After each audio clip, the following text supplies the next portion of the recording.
Adelante. Bienvenidos a todos. Vamos a abrir nuestras Biblias, por favor, en Romanos capítulo 8. Vamos a continuar nuestro estudio que comenzamos la semana pasada. El plan es estar en este capítulo nada más enfocándonos en lo que nos dice acerca de cómo vivir en Cristo.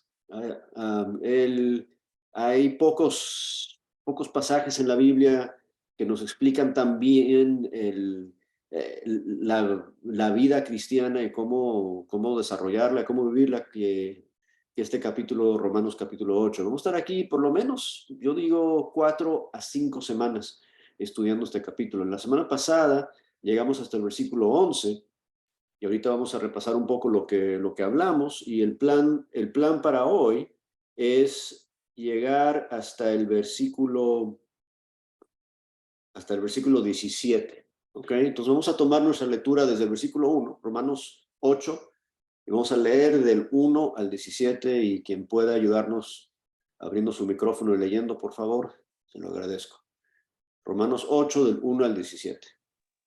Bueno, voy a leer. Gracias. Ahora pues ninguna condenación hay para los que están en Cristo Jesús, los que no andan conforme a la carne, sino conforme al Espíritu. Porque la ley del Espíritu de vida en Cristo Jesús me ha librado de la ley del pecado y de la muerte. Porque lo que era imposible para la ley, por cuanto era débil por la carne, Dios, enviando a su Hijo en semejanza de carne de pecado, y a causa del pecado, condenó al pecado en la carne, para que la justicia de la ley se cumpliese en nosotros, que no andamos conforme a la carne, sino conforme al Espíritu. Porque los que son de la carne piensan en las cosas de la carne, pero los que son del Espíritu en las cosas del Espíritu. Porque el ocuparse de la carne es muerte, pero el ocuparse del Espíritu es vida y paz. Versículo 7. Por cuanto los designios de la carne son enemistad contra Dios, porque no se sujetan a la ley de Dios ni tampoco pueden. Y los que viven según la carne no pueden agradar a Dios. Mas vosotros no vivís según la carne, sino según el Espíritu, si es que el Espíritu de Dios mora en vosotros. Y si alguno no tiene el Espíritu de Cristo, no es de él. Pero si Cristo está en vosotros, el cuerpo a la verdad está muerto a causa del pecado, mas el Espíritu vive a causa de la justicia. Y si el Espíritu de aquel que levantó de los muertos a Jesús mora en vosotros, el que levantó a los muertos a Cristo Jesús vivificará también vuestros cuerpos mortales por su Espíritu que mora en vosotros. ¿Sigo al 17, Vince? Por favor. Ok. Así que, hermanos, deudores somos no a la carne, para que vivamos conforme a la carne, porque si vivís conforme a la carne, moriréis, mas si por el Espíritu hacéis morir las obras de la carne, viviréis. Porque todos los que son guiados por el Espíritu de Dios, estos son hijos de Dios. Pues no habéis recibido el espíritu de esclavitud para estar otra vez en temor, sino que habéis recibido el espíritu de adopción por el cual clamamos, Abba Padre. El espíritu mismo da testimonio a nuestro espíritu de que somos hijos de Dios. Y si hijos, también herederos, herederos de Dios y coherederos con Cristo, si es que padecemos juntamente con Él, para que juntamente con Él seamos glorificados. Perfecto, muchas gracias. Ok, en el versículo 1 al 11 que estudiamos la semana pasada, empezamos hablando de que no hay condenación para los que están, y la frase clave en todo su estudio es en Cristo Jesús. Y les hice la pregunta, ¿cómo se ve una vida en Cristo Jesús? Y lo que este capítulo nos ayuda a entender es cómo es que esa vida se ve desde afuera, desde adentro, desde cualquier perspectiva. Una vida en Cristo Jesús se describe como nos la describe Pablo aquí en este capítulo. Ahora, una de las cosas importantes que nos dice este primer párrafo que estudiamos la semana pasada es que lo que Cristo logró a través de su sacrificio es una forma que tú y yo podemos cumplir lo que llama el justo requisito de la ley. ¿Okay? Algo que era imposible para el ser humano en el Antiguo Testamento. O sea, era imposible para cualquier hombre o mujer perfectamente cumplir con la ley. Y nos hicimos la pregunta, ¿para qué era la ley? en el Antiguo Testamento. Sabemos que para en el Nuevo Testamento, como nos dice en Gálatas capítulo 3, la ley era un ayo para traernos a Cristo, pero en el Antiguo Testamento, cuando Dios dio los reglamentos, el código de conducta era para controlar el comportamiento de su pueblo. No mates, no mientas, respeta a tus padres, no tengas ídolos, o sea, era para controlar la forma que se comportaba su pueblo. Pero el problema, como nos explica el versículo 3 y 4, es que la ley era perfecta, pero fue debilitada por la carne. O sea, no hay ningún problema con el código, no hay ningún problema con las instrucciones de Dios. El problema es que el ser humano no las puede cumplir. ¿Ok? Pero lo que Dios logró a través de Jesús es una forma que el justo requisito, o sea, el propósito de la ley se cumpliese en nosotros y se cumple en nosotros solo si aprendemos a hacer lo que dice del 5 hasta el 11. Y eso es vivir y andar y pensar acerca del Espíritu y no conforme a la carne.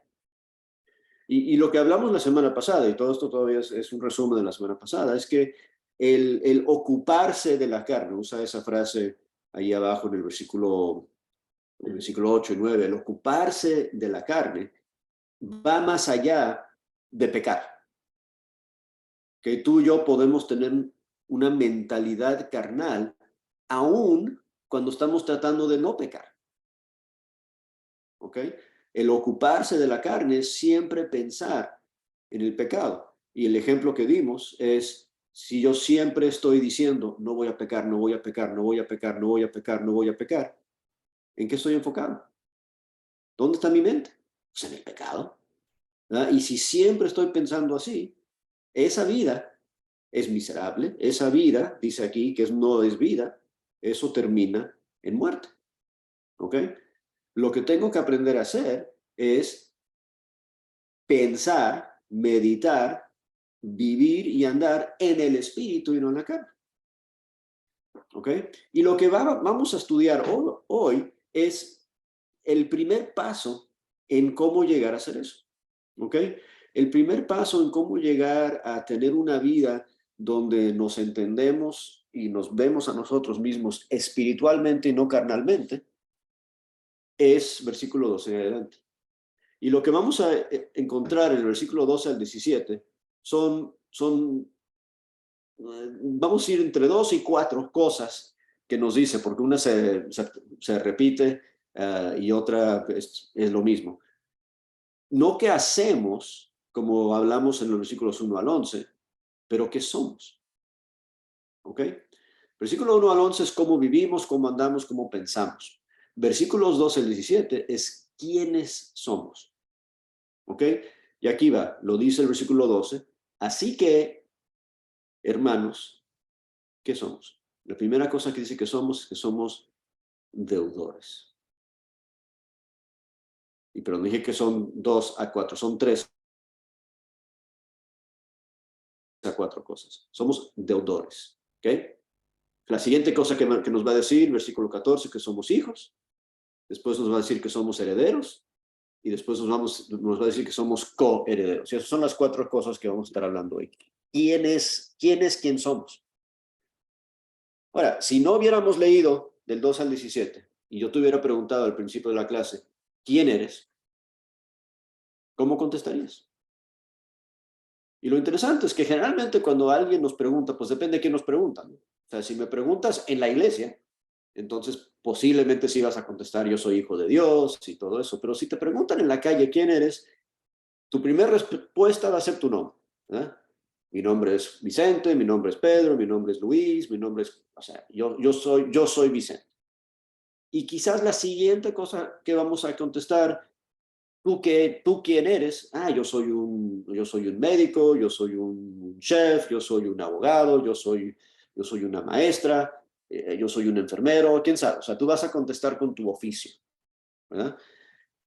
Ahora, regresemos a la enseñanza del versículo 5 al 11. Si tú estás pensando que tú eres tu nombre y apellido, y tú eres tu oficio y tu trabajo mundano, ¿estás ocupado de la carne o estás ocupado del espíritu? ¿Tu mente está en la carne o tu mente está en el espíritu? Y no estoy diciendo que esa mentalidad carnal es una mentalidad necesariamente pecaminosa. O sea, no hay nada malo en tener un trabajo y trabajar en ese trabajo e identificarte como lo que tú haces de día a día en tu trabajo. Pero el problema que tenemos es que se nos olvida que realmente lo que somos las cosas espirituales como nos describe Dios. ¿Ok? Entonces, la próxima vez que alguien te pregunta, a ver si te atreves a contestar, ¿tú quién eres? Ah, yo soy un deudor de Dios. Yo soy alguien que le debo todo a Dios. Y si reconoces que eres un deudor, y vamos a empezar hablando ahí, versículo 2, estamos en Romanos 8:12. ¿Por qué un deudor? O sea, entendemos bien que somos hijos de Dios, pero ¿por qué endeudados con Dios? Porque Él pagó por nosotros. ¿Ok? Tenemos que entender que teníamos una deuda, teníamos una cuenta que no podíamos pagar. ¿Ok? Haz de cuenta que estás pagando tu mensualidad en tu casa y se te acaba el dinero y el banco te la va a quitar y llega alguien y te paga esa cuenta y te regala la casa.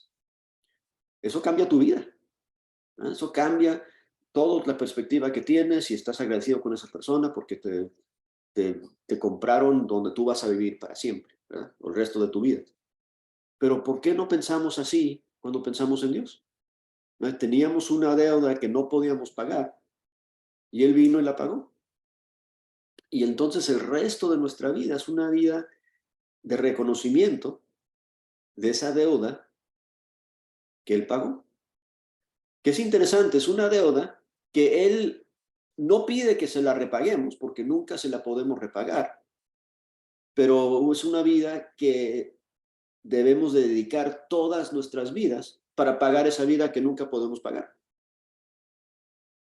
Es una deuda de agradecimiento. Pablo usa la frase en otras cartas que estemos endeudados con amor los unos a los otros, pero endeudados con Dios, porque Dios pagó por nosotros algo que no podíamos pagar. Para entender eso tenemos que reconocer nuestro pecado, tenemos que reconocer nuestro estado ante Dios a causa de nuestro pecado. Tenemos que reconocer lo que Pablo ya explicó en esta carta, que el pago del pecado es muerte, ¿verdad? Y la única forma de pagar por nuestros pecados es con nuestras vidas. Y entonces después, ¿qué hace Dios? Él envía a su Hijo para morir en la cruz y para pagar esa deuda por nosotros. ¿Verdad? Entonces, estamos agradecidos por eso. Estamos reconociendo que somos deudores. Y dice, y somos deudores no a la carne. ¿Verdad? Y eso es interesante porque cuando Jesús murió en la cruz, la imagen que tenemos, ¿verdad?, es un hombre crucificado, sangrando, dejando de expirar y muriendo físicamente en la cruz. Pero aquí va la pregunta, ¿la muerte que Jesús murió en la cruz es una muerte física o una muerte espiritual? Mejor preguntado, ¿la muerte que Él murió en tu lugar es una muerte física o espiritual? Y la verdad, si lo entendemos bien, es que tú y yo todavía, si estamos aquí antes de que él regrese, vamos a morir. O sea, nos va a dar una enfermedad, nos va a atropellar un carro, algo, vamos a morir o vamos a llegar a la tercera edad y nos vamos a morir. Él no murió en la cruz para que tú y yo no dejemos de vivir en este cuerpo. Este cuerpo se va a acabar igual. El lugar que Él tomó por nosotros es en la muerte espiritual, la separación de Dios. O sea, por eso Jesús en la cruz dice, Dios mío, ¿por qué me has desamparado? Porque Él fue separado de Dios. La muerte que Él sufrió en mi lugar es una muerte espiritual. Entonces, por eso el versículo 2 es tan importante, porque soy deudor a Él, pero no según la carne, no según la carne, para que vivas conforme a la carne. O sea, no tiene que ver con la carne, no tiene que ver de que, porque Jesús murió hace 2000 años, yo nunca voy a tener que morir, porque sí voy a morir físicamente, pero no tengo que morir espiritualmente, no tengo que sufrir esa separación de Dios. ¿Ok?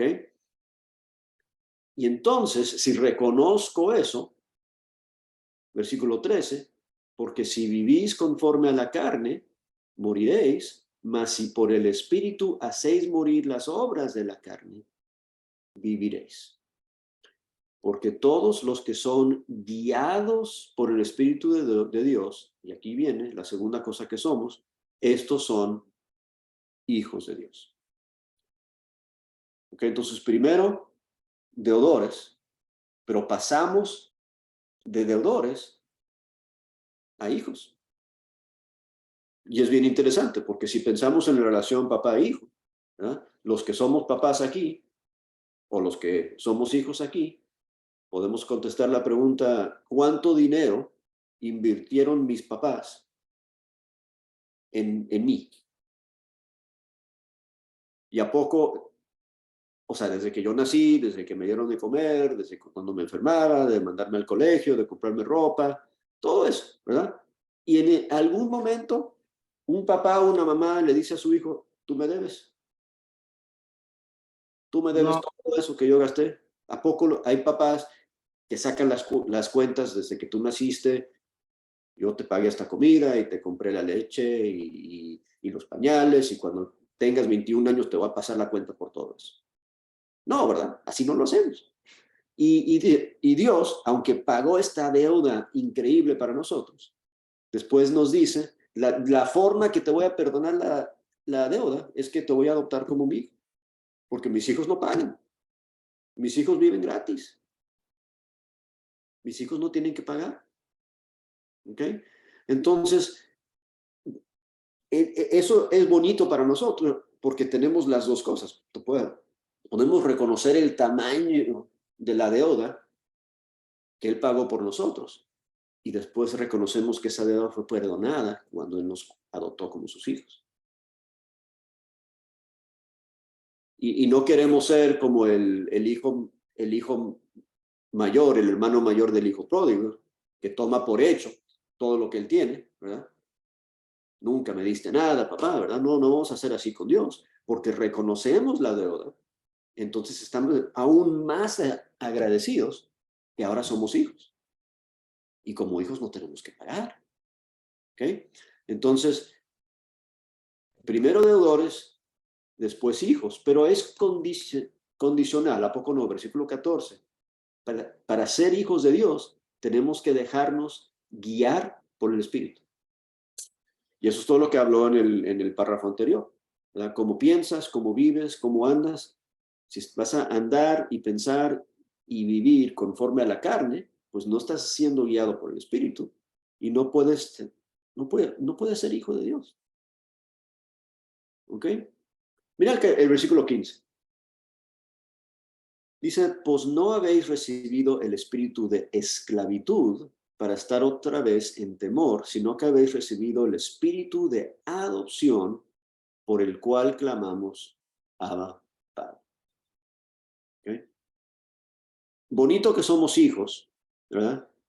No solamente siendo hijos tenemos la deuda perdonada, pero siendo hijos estamos libres, tenemos libertad. O sea, el opuesto de esclavitud.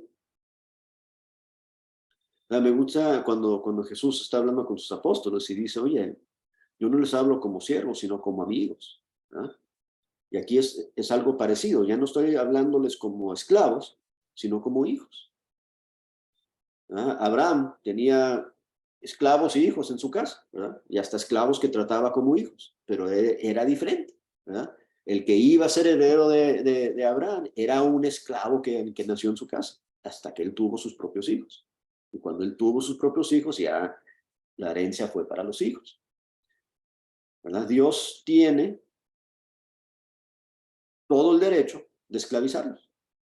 Dios tiene todo el derecho de decir, yo pagué tu deuda, tu vida me pertenece a mí, tú tienes que servirme el resto de tu vida. Y de hecho, así veo mi vida. Yo quiero servir a Dios el resto de mi vida. Yo quiero ser esclavo de Dios. Pero Él me dice, ok, qué bonito que quieres ser mi esclavo, pero yo quiero verte a ti como mi hijo. Entonces yo vivo para pagar la deuda, yo vivo dedicando mi servicio y mi vida a Dios, pero Él me ve y me dice, ese es mi hijo. Y mi hijo no es mi esclavo, y mi hijo no tiene que pagar las cuentas. Mi hijo vive porque yo voy a sostenerlo, y mi hijo vive libre porque es mi hijo. Me hace pensar en el hijo pródigo un poco más, ¿verdad? Porque la libertad a veces nos mete en problemas, ¿a poco no? El hijo pródigo tenía libertad y usó su libertad para irse, ¿cierto? Pero cuando vuelve, el papá lo trata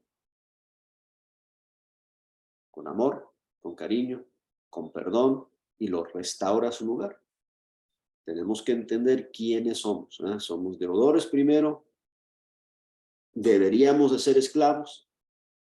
Él nos da la libertad a través de la adopción, y en esa relación adoptada, y es interesante, esto solo aparece aquí en Romanos 8, la forma, el cariño con el cual nos relacionamos con el Padre, cuando menciona este Abba Padre. El Abba Padre es en el idioma original es como el papá, el daddy, lo que el bebé puede, las primeras palabras que salen de su boca. Y es interesante cuando eres un adulto que ha sido perdonado una deuda y ya no tienes que pagar, y después te dicen que te van a adoptar, pues es un poco difícil entender cómo vas a tener esa relación tan íntima con tu papá. Pero la adopción que él hace es porque es a través de un nacimiento, y cuando entramos a esa relación con él, somos bebés, ¿no? Y por eso le decimos Abba Padre. No es una relación de sí señor, sí jefe, es una relación de papi que tenemos con nuestro Padre Celestial. Y mira lo que dice del Espíritu Santo, que ya lo ha mencionado muchas veces en este pasaje, pero mira, dice que el Espíritu mismo, versículo 16, da testimonio a nuestro espíritu que somos hijos de Dios. ¿Okay? ¿Quién te entiende a entender quién eres? Y es interesante que habla de dos espíritus, ¿no? Habla del Espíritu de Dios y del Espíritu que tengo en mí. ¿Okay? El Espíritu que tengo en mí necesita que alguien le diga quién eres, quién soy. Y el que me dice a mí quién soy es el mismo Espíritu de Dios. Versículo 16, el Espíritu mismo da testimonio a nuestro espíritu. Pero ¿qué nos está diciendo? Eres hijo de Dios. Eres hijo de Dios. Eres hijo de Dios. Esa es la vocecita que debemos estar escuchando todo el tiempo. Eres hijo de Dios. Ahora, regresas y aplicas eso a versículos 5 al 11. Cuando estábamos hablando la semana pasada del pecado y la vida y el conflicto que tenía Pablo, que describe en el capítulo 7, que dice, mira, lo que no quiero hacer es lo que hago, y siempre tengo el pecado y siempre estoy lidiando con eso, y ¿quién me va a liberar de esta vida y este conflicto interno que tengo? La respuesta es, Dios te está diciendo, tú eres mi hijo, tú eres mi hijo. Y cuando se te enfrenta la tentación, la forma de enfrentar esa tentación en el espíritu es escuchando esa voz que te dice, pero tú eres mi hijo, tú eres mi hijo, y mis hijos no hacen esas cosas. En vez de vivir tu vida diciendo, pues, quiero pecar, pero sé que no lo debo hacer, ay, ¿qué voy a hacer? Es que soy bien pecador, voy a pecar, no vivas tu vida con ese conflicto. En vez, escucha la voz del Espíritu Santo de Dios que está en ti diciéndote, pero tú eres mi hijo. Y mira cómo es mi hijo. Y hablando de eso, ¿cómo es el Hijo de Dios? O sea, cuando hablamos de hijos de Dios y el Hijo de Dios, ¿eh? ¿Cómo es el Hijo de Dios? ¿Cómo Jesús evitaba el pecado?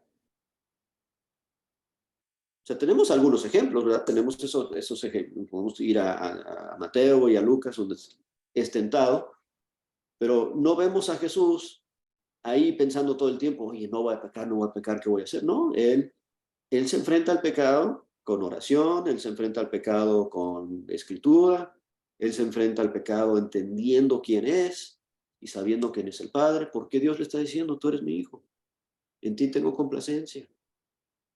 Y el Espíritu de Dios nos está diciendo a cada rato, pero tú eres mi hijo.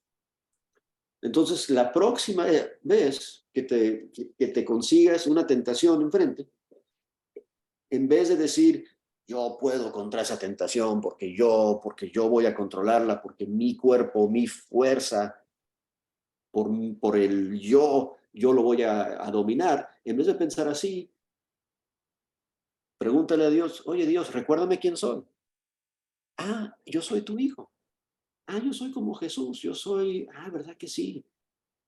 Yo estoy siendo transformado, mi corazón desea diferentes cosas. Yo ya no quiero hacer esas cosas. Y te vas a dar cuenta qué tan fácil es cambiar tu comportamiento cuando te acuerdas quién eres. Mira lo que Dios te ha perdonado, mira que Dios te ha adoptado, mira que Dios te ha hecho su hijo. Y no, como que si no fuera suficiente que te adoptó, constantemente te recuerda a través de su espíritu, tú eres mi hijo, tú eres mi hija, tú eres mío. Me gusta lo que Pablo dice en el capítulo 6 de Romanos, cuando explica el bautismo, ¿verdad? Después de que lo explica, dice, entonces ustedes tienen que consideraos pues muertos al pecado y vivos para Dios, y considerar que sus miembros son miembros para obrar justicia, y ya no, tú ya no eres para esas cosas. ¿Por qué? Porque ahora eres hijo de Dios. Si reconocemos quiénes somos, es mucho más fácil vivir las vidas que Dios quiere que vivamos. Quiénes somos y quiénes ya no somos. ¿Verdad? Esa es la clave, ¿verdad? Entendiendo que hemos sido transformados, trasladados, un cambio de identidad. Ya no soy yo, más vive Cristo en mí. Pablo mismo escribe eso en Gálatas. No soy yo, pero vive Cristo en mí. ¿Por qué? Porque Él me dice, tú eres deudor, tú eres hijo, tú eres adoptado, tú eres libre, tú eres mi hijo. Antes de llegar a hablar del versículo 17, me gustaría escuchar de ustedes. ¿Cómo ven ustedes la importancia de entender su identidad? O sea, ¿quién eres? ¿Cómo cambia el yo soy hijo, el yo soy adoptado, yo soy deudor? ¿Cómo cambia eso la forma que tú puedes atacar el día, la semana? Víctor Hugo. Gracias, hermano. Muy interesante lo que propones. Es cierto, ¿no? Somos de Dios. Y mi consulta es esta. Si decimos soy pecador, ¿no viene a ser lo mismo o no? No, hermano.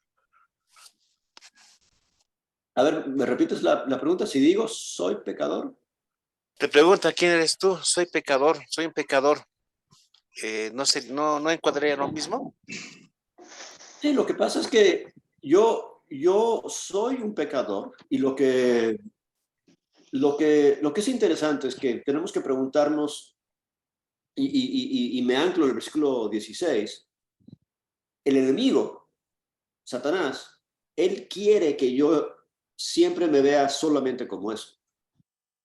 Yo soy un vil pecador, ¿verdad? Pablo reconoce, yo soy el primero entre los pecadores. Él no piensa o no dice que no es pecador, y de hecho Juan, en primera de Juan, dice, oye, si tú dices que no eres pecador, estás mintiendo, ¿verdad? Pero mi identidad no es yo soy un pecador. Mi identidad es, soy deudor, soy adoptado, soy hijo de Dios. O sea, Dios, es interesante si vemos lo que escribe Juan en Primera de Juan. Sí, si dices que no eres pecador, mientes, pero estas cosas las he escrito, capítulo 2, para que no peques. O sea, el punto es que somos pecadores, ¿cierto? Pero le encantaría al diablo convencernos que eso es todo lo que somos y que no podemos salir de eso, ¿verdad? La forma que nos gana el diablo con la mentalidad carnal es que nos dice, oye, tú eres un pecador, siempre vas a ser un pecador, deja de intentar porque ahí te vas a quedar. Y lo que Dios nos dice es, no, yo te adopté, tú eres mi hijo, tú tienes el poder de la resurrección trabajando en ti y a través del poder que yo te doy, podemos vencer el pecado, podemos cumplir el justo propósito de la ley. Entonces, sí, no te escondas del pecado, o sea, sí, o sea, admítelo, soy un pecador, pero Dios me ha hecho algo mucho más que eso. Hermano Iván. Y después hermano. Amén, hermano. Amén, hermano. Esto es bien importante esta parte de la identidad. Y luego nos dice también en apóstol Pablo allá por segunda de Corintios 5, 17 al 21, que ya no somos nuevos, o sea, y que la relación que tenemos es que somos embajadores de él, o sea, el puesto que nosotros tenemos cambia, somos amados de hijos, amados de Dios, y ya tenemos una relación íntima con él. Eso es básico, pues. Claro. Y tampoco, y en estos versículos que acabamos de ver, dice que nosotros ya no somos huérfanos, sino que herederos. Entonces nosotros tenemos algo incorruptible. Podemos estar peleando por algo aquí en la tierra que no nos va a dar nada. Pero imagínense lo que la herencia, el significado que nosotros logramos entender. Entonces por eso, y allá como usted bien explicaba en ese 17, prácticamente ahí nos confirma la relación filial con Dios por vivir en el Espíritu. Ya no dependemos de nuestras emociones, sentimientos, sino que la obra del Espíritu de nuestro interior. Por eso nosotros pienso yo que debemos de aprender a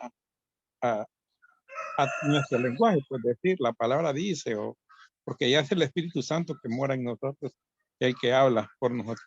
Señor les bendiga, hermano. Amén, gracias. Hermano Orlando, por favor. Sí, hermano, mirando, hermano, el texto 12, donde dice que deudores somos, dice que y deudores somos, pero dice que no a la carne. Se comprende que nuestra identidad está, hermano, en nuestra deuda con las cosas de Dios. Y claro, nunca vamos a pagar, ¿verdad? Nada de lo que Dios hace por nosotros, ha hecho a través de Cristo. Pero yo creo que la vida que concierne a el caminar en este peregrinar que tenemos en este mundo, pues debemos estar conscientes que todo el esfuerzo que hagamos, aún como siervos inútiles, pues yo creo que nuestra meta, ¿verdad? Sería como pensar cada día, pues tengo esta deuda con el Señor y voy a procurar, de pagarla, por decir así. Pero pues sabemos que nunca lo vamos a pagar, ¿verdad? Porque eso lo pagó. Pero yo creo que el esfuerzo, hermano, de cada uno de nosotros está en vivir conforme al Espíritu y no conforme a la carne. Así es. Porque que dice ahí que si vivimos conforme al Espíritu vamos a morir. Si vivimos conforme a la carne vamos a morir. Pero si vivimos queriendo pagar la deuda conforme al Espíritu, pues vamos a vivir. Sí, lo que pasa yo creo que con nosotros es que el versículo 12 me ayuda a entender cómo yo debo ver mi relación con Dios. Y el versículo 14 y 15 me dice cómo Dios ve la relación conmigo. Y nos encanta reversar esas cosas, ¿verdad? Nos encanta pensar, bueno, yo voy a decir que soy hijo de Dios, pero me voy a olvidar de la deuda. Y lo que Dios quiere de nosotros es que vivamos reconociendo esa deuda viviendo nuestra vida para pagar esa deuda, pero Él no nos ve y no nos dice a cada rato, tú me debes, tú me debes, tú me debes, pero le encanta que estemos dispuestos a vivir así.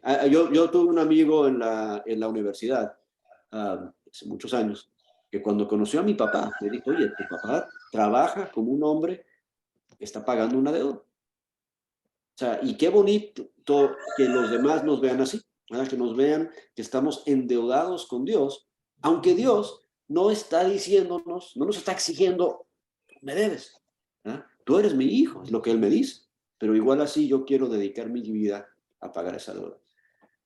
Víctor Armando, gracias Orlando por el comentario. Gracias, gracias. Que le bendiga, hermanos queridos. Bendiciones para todos ustedes.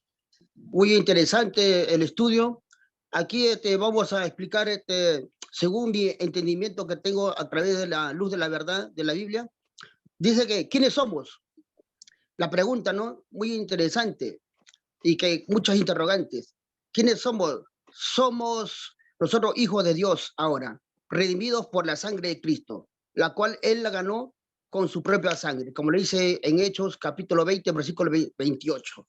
Él la ganó con su propia sangre y que ahora nosotros somos hijos de Dios, herederos y coherederos de la gracia divina del Señor. Para eso nosotros tenemos que reconocer que la sangre fue la única fuente de salvación para que nosotros seamos redimidos del pecado. Como lo dice aquí el apóstol Pablo en las cartas a los romanos en el capítulo 6 y versículo 6. Ahí dice bien claro que tenemos que siempre nosotros, sabiendo esto, que nuestro viejo hombre fue crucificado juntamente con él, para que el cuerpo del pecado sea destruido a fin de que no sirvamos más al pecado. Entonces, hermanos, ¿quiénes somos? Ahora nosotros somos hijos de Dios que hemos recibido el don del Espíritu Santo y que ya no servimos más al pecado, sino que ahora somos esclavos de Cristo, servidores de Cristo, hijos de Dios, y que ahora somos verdaderamente hijos legítimos, somos hijos legítimos de Dios. Por eso que el don del Espíritu Santo nos guía a toda verdad. Siempre nos guía a hacer las cosas de Dios, que le agrada a Dios y que nos da a todos nosotros siempre la fortaleza, siempre nos da la firmeza, que nosotros siempre pongamos siempre la mirada en Cristo Jesús, nuestro autor y consumador de la fe. Por eso Pablo dice que nosotros somos deudores ahora a la sangre preciosa que fue crucificada en la cruz del Calvario y que ahí murimos. Ahí murió, hermano mío, nuestro viejo hombre, nuestra vieja naturaleza. Ahí morimos lo pecaminoso que hacíamos antes y que ahora hemos recibido una mejor vida en Cristo Jesús. Que Dios le bendiga, hermano mío. Gracias, Víctor Armando. Shirley. Cuando hablamos de que tenemos una deuda, estamos en la obligación de pagarlo, ¿sí? Y nuestra manera de nosotros como cristianos de pagarlo es vivir en cristiandad, ¿sí? En santidad. ¿Y cómo es la manera que nosotros debemos pagarlo? Pues dejándonos guiar del Padre, ¿sí? Porque todo padre, todo papá o toda mamá quiere de que su hijo vaya por el buen camino. Entonces, esa es la manera de nosotros pagar esa deuda, dejándonos guiar por medio de la palabra nuestras vidas. Ciertamente, dejándonos guiar, reconociendo cómo somos y recordando lo que dijo anteriormente, del 5 al 11, vivir, andar y pensar y ocuparnos de las cosas espirituales. Es lo que Él está buscando de nosotros. ¿Alguien más? Ok, vamos a terminar con el versículo 17, porque aquí sí cierra la idea de Pablo. Y mira, si somos hijos, ¿verdad? Que ya lo dijo 2 veces que somos hijos, entonces también somos herederos. Ahora, herederos es interesante, y ahorita vamos a hablar de coherederos también, pero herederos, cuando pensamos en la herencia, si yo te hubiera preguntado otra vez al principio de la clase, ¿cuál es tu herencia? ¿Verdad? Tu herencia espiritual, pues. O sea, ¿cuál es tu herencia de parte de Dios? No, no me interesa cuál es tu herencia en el mundo, ¿verdad? Pero si usamos ese ejemplo, ¿verdad? La herencia, por ejemplo, por lo menos en nuestra cultura, en el siglo XXI, ¿verdad? La herencia generalmente se recibe después de que se muere el papá o la mamá. ¿Okay? Pero si se acuerdan, así no era en los tiempos bíblicos. Y otra vez el ejemplo del hijo pródigo. ¿Cuándo le tocó su herencia al hijo pródigo? Cuando la pidió. Cuando él era un joven, se la pidió a su papá y su papá se la dio. ¿Verdad? No era incomún que la herencia se diera durante la vida del papá. Y qué bueno para nosotros, ¿verdad? Porque si tenemos que esperar que se muera Dios para tener una herencia, nunca vamos a recibir nada, ¿verdad? Entonces Él nos da nuestra herencia mientras Él todavía vive, porque Él vive para siempre, ¿verdad? Pero Él nos da nuestra herencia ya. Y muchas veces pensamos que nuestra herencia es lo que estamos esperando, y sí lo es, pero tenemos que también reconocer que por ser hijos, hemos ya recibido una herencia. Pablo habla de esto en Efesios capítulo 1, que una herencia que ya hemos recibido y ya estamos sentados con él en lugares celestiales, ya tenemos eso. Todas las bendiciones espirituales que son nuestras en Cristo Jesús, Efesios 1 del 13 en adelante, esa forma parte de la herencia que ya tenemos. Entonces tenemos que reconocer, cuando reconocemos que somos deudores, convertidos a hijos adoptados, también somos ricachones, porque junto con esa adopción recibimos las riquezas del Padre. ¿Okay? Tenemos recursos sin límite, porque somos herederos de Dios. Y tenemos todas sus riquezas. Las tenemos ahora, nos las ofrece ya. No tenemos que esperar hasta el cielo para recibirlas. Esa es otra parte de la herencia, pero tenemos muchas cosas que ya son nuestras. Ahora. Y entre eso, tenemos este Espíritu Santo que nos recuerda cada rato que somos sus hijos. Entre eso tenemos el poder de la resurrección que opera en nuestras vidas. Tenemos la palabra de Dios, tenemos entendimiento, tenemos conocimiento, tenemos lavamiento, tenemos justificación. Hay sin fin de cosas espirituales que tenemos que son riquezas. Y si nos reconocemos que somos hijos y somos deudores, que ahora tenemos recursos, ¿verdad? Y somos adoptados y ya no somos esclavos, sino somos libres. ¿Verdad? ¿Quién soy yo? Yo soy una persona ahora, siendo hijo de Dios, con todos estos recursos, que, oye, yo puedo hacer cosas importantes, yo puedo hacer cosas buenas para Él y con el poder que Él me da. Pero muchas veces nos vemos y decimos, no, es que yo soy un pecador, yo no soy nada, yo no soy nadie, yo no puedo ayudar a nadie, yo no sirvo para nada, pero así no nos ve Dios.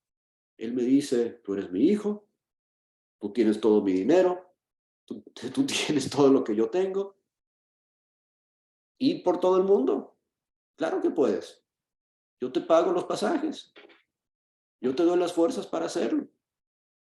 Yo te voy a equipar para hacer el trabajo que yo te voy a poner a hacer. Porque eres mi hijo. Porque eres mi heredero. Y me encanta la próxima cosa que dice el 17. Dice que somos herederos de Dios, pero nos dice y coherederos con Cristo. Entonces, si tienes dudas, ¿verdad?, de qué es lo que es tu herencia, pues ahí te está diciendo Pablo, tú tienes la misma herencia que tiene Jesús. O sea, tú quieres ver cómo es Jesús, así eres tú. Tú quieres ver las cosas que tienes Jesús, tú tienes las mismas cosas. Tú tienes que ver, ¿Estás pensando cuál es la relación que el Hijo tiene con el Padre? Él quiere la misma relación contigo. Porque no solamente eres heredero, pero eres coheredero con Cristo. El final del capítulo, vamos a llegar ahí en 3 o 4 semanas más, el que no escatimó ni a su propio Hijo, sino que lo entregó por todos nosotros, junto con Él recibiremos todas las cosas. O sea, lo que Él tiene, lo que le dio el Padre a Jesús,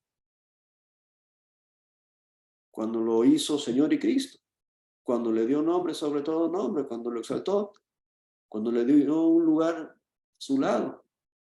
Él dice, tú vas a heredar todo eso con Él. Y el poder y la habilidad que Él tuvo de servir a Dios cuando Él vivió en este cuerpo, en esta vida, también nos va a dar eso.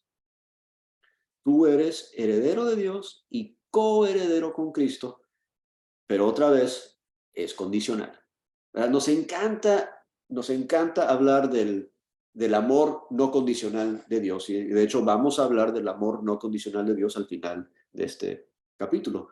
Pero hay muchas cosas en esta relación con Dios que sí son condicionales. Y mira en el 17, dice, oye, tú eres heredero y coheredero con Cristo, pero hay una condición.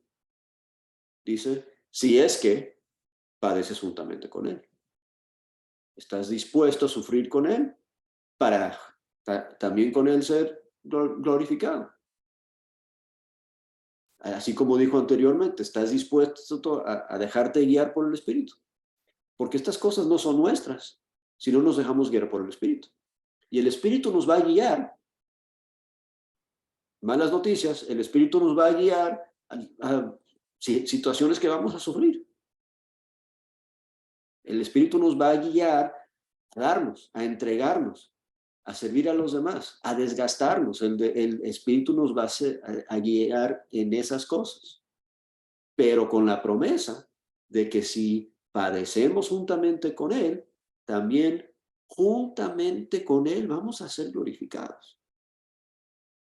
Y ojo, ¿qué tanto ha sido glorificado Jesús? Y Él nos está diciendo, juntamente con Él te quiero glorificar a ti. No a otro nivel, no, juntamente con Él. Lo que le doy a mi hijo es para todos mis hijos y es para ti también, si eres hijo. ¿Te dejas guiar por el Espíritu? ¿Estás dispuesto a padecer, a sufrir?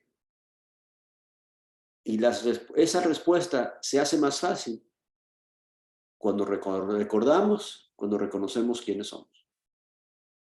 ¿Ok? Entonces, para resumir, somos deudores, somos esclavos que hemos sido liberados, somos hijos adoptados, no huérfanos, no hijos legítimos, hijos adoptados. Y si somos hijos, somos herederos. Y si somos herederos, hemos recibido ya la herencia. Y también vamos a coheredar lo mismo que heredó el hijo. ¿Ok? Que Dios les bendiga. Vamos a cerrar con una oración. Joel, ¿puedes abrir tu micrófono y dirigirnos? No puedes. Gilberto, tú, por favor.